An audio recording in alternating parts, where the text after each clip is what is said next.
ասենք պարզագույն երբ որ ասում են դուրս են գալիս պայքարի ինչ որ մի մշակութային օբյեկտի փակվելու համար ու ասում են չքաղաքականացնենք, սա քաղաքական հարց չէ, սա միայն մշակույթ է, չկա այդպիսի բան։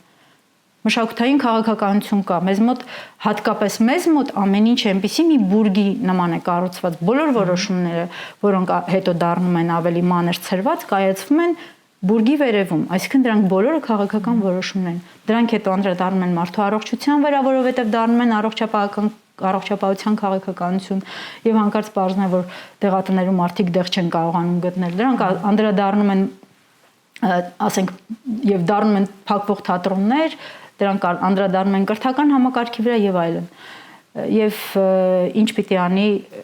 Հայաստանի Հանրապետության գիտակից քաղաքացին ինքը պիտի դադարի ասել, որ քաղաքականությունը իրեն չի վերաբերում։ Քաղաքականությունը պայմանավորում է նրա ամենօրյա կյանքի բոլոր ոլորտները, բոլոր եւ